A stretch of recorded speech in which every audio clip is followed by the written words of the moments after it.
Hi, ಈ video ನೋಡೋ ದೇವ್ರುಗಳಿಗೆಲ್ಲ ನಮಸ್ಕಾರ. ಇವತ್ತು ಬಡವ್ರ ಮನೆ ಪಲಾವ್ ಮಾಡೋದು ಹೆಂಗೆ ನೋಡ್ಕೊ ಬರೋಣ ಬನ್ನಿ. ಅಂಥದ್ದೇನು ನಾನೇನು ಹೆಚ್ಚಿಗೆ ಅಂತ ಹಾಕಲ್ಲ.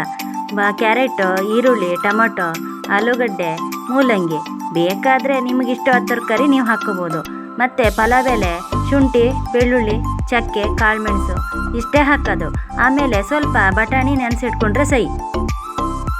ಮಿಕ್ಸಿ ಜಾರಿಗೆ ಸ್ವಲ್ಪ ಹಸಿಮೆಣಸು, ಆಮೇಲೆ ಸ್ವಲ್ಪ ಕೊತ್ತಂಬರಿ ಸೊಪ್ಪು, ಕೆಲವರು ಪುದೀನ ಸೊಪ್ಪೆಲ್ಲ ಹಾಕ್ತಾರೆ. ನಮ್ಮಲ್ಲಿ ಪುದೀನ ಸೊಪ್ಪು ಇರಲ್ಲ, ಹಾಗಾಗಿ ಹಾಕ್ಲ. ಇದ್ದರೆ ಹಾಕಿದ್ರೆ ಚೆನ್ನಾಗಿರ್ತದೆ. ಅದಕ್ಕೆ ಮೊದಲೇ ಹೇಳಿನಿ, ಇದು ಬಡವ್ರ ಮನೆ ಪಲಾವು ಅಂತ.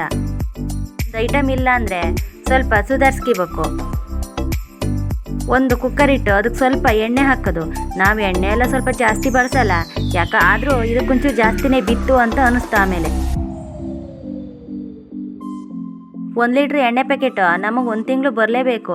ಇಲ್ಲಾಂದರೆ ಸ್ವಲ್ಪ ಕಷ್ಟನೇ ಆಗ್ತದೆ ಅನ್ನಿ. ಈಗ ಕುಕ್ಕರ್ಗೆ ಪಲಾವ್ ಎಲೆ, ಈ ಪಲಾವ್ ಎಲೆ ಎಲ್ಲಿ ಸಿಗ್ತದೆ ಅಂತ ಕೇಳಿಬಿಡಿ. ನಮ್ಮ ಮಲೆನಾಡು ಕಡೆ ಹೊಲ ಬೆಳ್ದಂಗೆ ಬೆಳೆದಿರ್ತದೆ.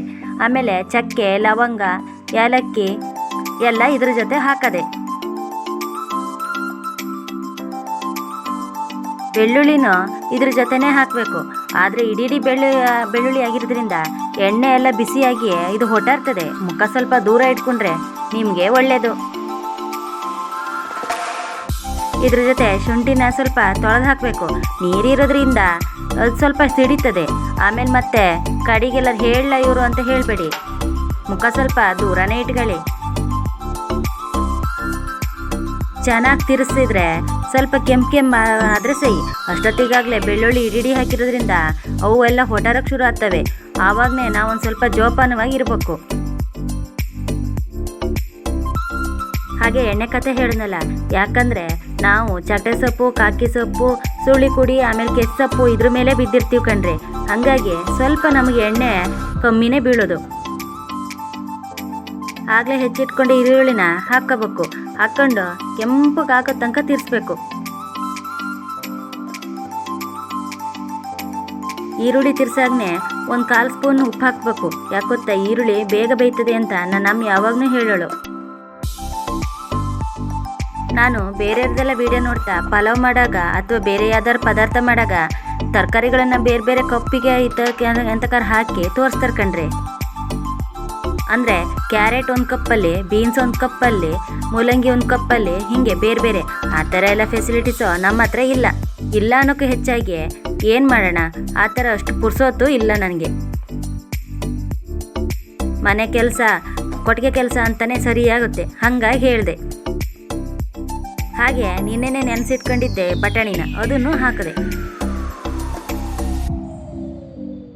ಹಿಂಗೆ ಹಾಕಿದ್ಮೇಲೆ ಇದಕ್ಕೆ ಸ್ವಲ್ಪ ಶೇಂಗಾ ಬೀಜ ಹಾಕಿದ್ರೆ ಚೆನ್ನಾಗಿರ್ತದೆ. ಹೆಂಗೆ ಗೊತ್ತಾ, ಪೇಟೆ ಸೈಡಲ್ಲೆಲ್ಲ ದಾರಿ ಬದಿ ಎಲ್ಲ ಬೇಯಿಸಿ ಕೊಡ್ತಾರೆ ನೋಡಿ, ಆ ರೀತಿ ಚೆನ್ನಾಗಿಯೇ ಸಿಗ್ತದೆ ಬಾಯಿಗೆ. ಆ ಥರ ಆಗ್ತದೆ ಶೇಂಗಾ ಬೀಜ. ಅದಕ್ಕೆ 1 ಮುಷ್ಟಿ ಶೇಂಗಾ ಕಾಳನ್ನು ಇದಕ್ಕೆ ಹಾಕ್ತೆ ನಾನು.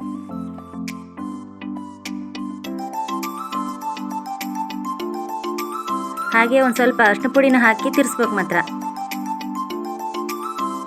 ಹಾಗೆ ಒಂದು ಮಾತು, ಇವೆಲ್ಲ ಹಾಕಲ್ಲ ಪಲಾವ್ಗೆ, ಇವೆಲ್ಲ ಹಾಕಿದ್ರೆ ಪಲಾವ್ ಆಗಲ್ಲ, ನಾವೆಲ್ಲ ಇವೆಲ್ಲ ಹಾಕಲ್ಲ ಅಂತ ಅನ್ಕೋಬೇಡಿ. ಯಾಕೆ ನಾನು ಇವೆಲ್ಲ ಹಾಕ್ತೆ ಅಂದರೆ, ಮಕ್ಕಳು ಟಿ ವಿ ಮುಂದೆ ಕೂತ್ಕೊಂಡ್ರೆ ಟಿವಿನೇ ನೋಡ್ತಾ ಬಿಟ್ರೆ ಬಾಯಿಗೆ ಅಂತ ಅನ್ನ ಹೋಗ್ತದ ಅಂತ ಗೊತ್ತಾಗಲ್ಲ. ಹಾಗಾಗಿ ನಾನು ಇವನ್ನೆಲ್ಲ ಇಡೀ ಹಾಕಿರೋದ್ರಿಂದ ಲವಂಗ, ಚಕ್ಕೆ, ಕಾಳುಮೆಣಸೆಲ್ಲ ಅವ್ರಿಗೆ ಬಾಯಿಗೂ ಸಿಗ್ತದೆ. ಆವಾಗ ಗಮನ ಸ್ವಲ್ಪ ತಟ್ಟೆ ಕಡೆನೂ ಬರ್ತದೆ ಅಂತ ಹಾಕಿನಿ. ಹಂಗೆ ಒಂದು ಅರ್ಧ ಸ್ಪೂನ್ ಉಪ್ಪು ಹಾಕಿ ಚೆನ್ನಾಗಿ ತಿರ್ಸ್ಬೇಕು. ಆಗಲೇ ಒಂದು ಅರ್ಧ ಸ್ಪೂನ್ ಹಾಕಿದ್ದೆ, ಅದು ವಿಡಿಯೋದಲ್ಲಿ ಇಲ್ಲ. ಆಗಲೇ ಹೇಳ್ದಂಗೆ ಶೇಂಗಾ ಬೀಜ ಹಾಕಿದ್ರೆ ಭಾರಿ ಚೆನ್ನಾಗಿರ್ತದೆ. ಅದಕ್ಕೆ ಶೇಂಗಾ ಬೀಜನೂ ಹಾಕಿನಿ.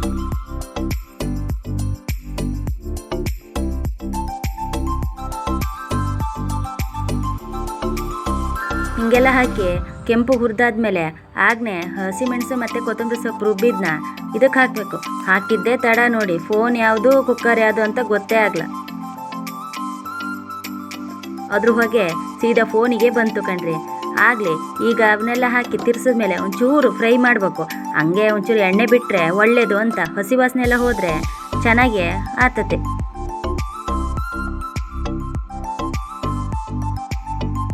ಎಣ್ಣೆ ನಾವು ಬಳಸೋದು ಕಮ್ಮಿನೇ, ಆದರೆ ಇದಕ್ಕೊಂಚೂರು ಮೇಲ್ ಜಾಸ್ತಿನೇ ಬಿತ್ತು ಅಂತ ಅನ್ಕೊಂತೀನಿ. ಈಗ ಹಿಂಗೆ ಡ್ರೈ ಎಲ್ಲ ಆದಮೇಲೆ ನಾನು ಸೋನಾ ಮಸೂರಿ ಅಕ್ಕಿ ಬಳಸ್ತಾರೆ ಕಣ್ರಿ. ನಾನು ಹಂಗೆ ಬಳಸಲ್ಲ, ನಾನು ಮನೆ ಅಕ್ಕಿನೇ ನೆನೆಸಿನಿ. ಹಾಗೆ ಆಗನೆ ತೊಳೆದಿಟ್ಕೊಂಡಿದ್ದ ತರಕಾರಿನ ಇದಕ್ಕೆ ಹಾಕ್ಬೇಕು. ಈಗ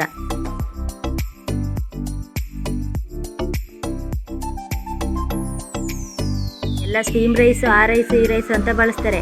ನಮ್ಮಲ್ಲಿದ್ದರೆ ಅದನ್ನೇ ಹಾಕ್ತೀನಿ, ಇಲ್ಲಾಂದರೆ ಮನೆ ಅಕ್ಕಿ ಅಂದರೆ ಐಟಿ ಅಕ್ಕಿನೇ ಹಾಕ್ತೀನಿ.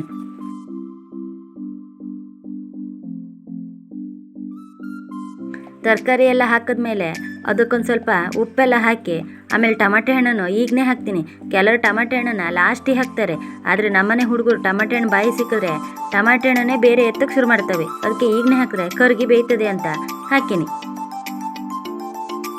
ನೋಡಿ, ನಾವು ಮನೇಲಿ ಬಳಸೋ ಅನ್ನ ಊಟ ಮಾಡೋ ಅಕ್ಕಿನೇ ಇದು. ಕೆಲವ್ರು ಹೇಳ್ತಾರೆ ಸ್ಟೀಮ್ ಅಕ್ಕಿ ಹಾಕಿದ್ರೆ ಭಾರಿ ಚೆನ್ನಾಗಾಗ್ತದೆ ಪಲಾವು ಅಂತ. ಹಾಗೇನಿಲ್ಲ ಕಣ್ರಿ, ಈ ಅಕ್ಕಿ ಹಾಕಿದ್ರು ಚೆನ್ನಾಗೇ ಆಗ್ತದೆ. ಅಂದರೆ ನಿಮ್ಮ ಥರ ಉದ್ರುದ್ರಾಗಿ ಕಡ್ಡಿ ಥರ ಇರಲ್ಲ ಅಷ್ಟೇ. ಅದು ತಿನ್ನೋಕೆ ರುಚಿ ಆದರೂ ಇದು ಅಷ್ಟೇ ರುಚಿ ಇರ್ತದೆ. ಆದರೆ ಇದನ್ನು ಸ್ವಲ್ಪ ಗಿಡ್ಡ ಅಕ್ಕಿ ಆಗಿರೋದ್ರಿಂದ ಅಷ್ಟೊಂದೇನು ಉದ್ರೆ ಆಗಲ್ಲ. ಸ್ವಲ್ಪ ನೀರು ಕಮ್ಮಿ ಹಾಕಿದ್ರೆ ಉದ್ರು ಆಗ್ಬೋದೇನೋ. ಇದು ಬಿಸಿಯೆಲ್ಲ ಆರಿದ್ಮೇಲೆ ಉದ್ರುದ್ರೆ ಆಗ್ತದೆ. ಅಂದರೆ ಅದನ್ನು ತಿಂದು ಬಾಯಿಗೆ ಇದು ಹಿಡ್ಸಲ್ಲ. ಆದರೂ ಒಂದ್ಸರಿ ಟ್ರೈ ಮಾಡೋದ್ರಲ್ಲೇನೋ ತಪ್ಪೇನು ಇಲ್ಲ ನೋಡಿ. ಹೀಗೆ 1.5 ಕಪ್ ಅಕ್ಕಿಗೆ ನಾನು 3 ಕಪ್ ನೀರು ಹಾಕಿದ್ದೆ. ಅದರಲ್ಲಿ ಒಂಚೂರು ತೆಗ್ದೀನಿ ಕೂಡ, ಯಾಕಂದರೆ ಮತ್ತೆಲ್ಲರೂ ಭಾರಿ ಗಂಟಾದರೆ ಕಷ್ಟ ಅಲ್ಲ ಅಂತ. ಉಪ್ಪೆಲ್ಲ ಹಾಕಿ ಚೆನ್ನಾಗಿ ತಿರ್ಸಿ ಅದನ್ನು ಒಂದು ಕುದಿ ಬರೋಕ್ಕೆ ಬಿಡಬೇಕು. ಇಲ್ಲಾಂದರೆ ತರಕಾರಿ ಒಂದು ಕಡೆ, ಅನ್ನ ಒಂದು ಕಡೆ, ಅಕ್ಕಿ ಒಂದು ಕಡೆ ಆಗ್ತದೆ. ಅದಕ್ಕೆ ಹಾಗೆ ಈ ಪಲಾವ್ಗೆ ಸ್ವಲ್ಪ ಬಿರಿಯಾನಿ ಪುಡಿ, ಗರಂ ಮಸಾಲ ಹಾಕಿದ್ರೆ ಭಾರಿ ಚೆನ್ನಾಗಿರ್ತದಂತೆ. ಆದರೆ ನಮ್ಮಲ್ಲಿ ಗರಂ ಮಸಾಲೆ ಇತ್ತು, ಬಿರಿಯಾನಿ ಪುಡಿ ಇಲ್ಲ. ಹಾಗಾಗಿ ಗರಂ ಮಸಾಲ ಹಾಕಿ ಕುಕ್ಕರ್ ಮುಚ್ಚಳ ಮುಚ್ಚಿ 1 ವಿಸಲ್ ಹೊಡೆಸ್ದೆ. ಈಗ ವಿಸಲೆಲ್ಲ ಹೊಡ್ಸಾದ್ಮೇಲೆ ಹುಡುಗರು ಶಾಲೆ ಹೋಗೋ ಹೊತ್ತಾತಮ್ಮ ತಿಂಡಿ ಕೊಡು ಅಂದು. ಅದೇ ಟೈಮಿಗೆ ಇದು ಬೆಂದಿತ್ತು. ನೋಡಿ ಎಷ್ಟು ಚೆನ್ನಾಗಾಗೈತೆ. ಅದ್ರ ಥರ ಏನು ಉದ್ರುದ್ರೆ ಆಗ್ಬೇಕಂದ್ರೆ ಇನ್ನೊಂದು ಸ್ವಲ್ಪ ಹೊತ್ತು ಗಾಳಿ ಆಡಕ್ಕೆ ಬಿಟ್ಟರೆ ಉದ್ರುದ್ರೆ ಆಗುತ್ತೆ. ಇದು ನೋಡಿ ಚೆನ್ನಾಗೇ ಆಗ್ತದೆ. ಮನೆ ಅಕ್ಕಿ ಆಗಿರೋದ್ರಿಂದ ಹಿಂಗೆ ಕಾಣಿಸ್ತುಂಟು ಅಷ್ಟೇ. ಅಂತೂ ಮನೆ ಅಕ್ಕಿಲಿ ಪಲಾವ್ ರೆಡಿ ಆಗೇ ಹೊತ್ತು ನೋಡಿ. ಏನು ಚೆನ್ನಾಗಿದೆ ಅಲ್ಲ. ಇನ್ನೊಂದು ವಿಡಿಯೋದಲ್ಲಿ ಸಿಗ್ತೀನಿ ಆಯಿತಾ.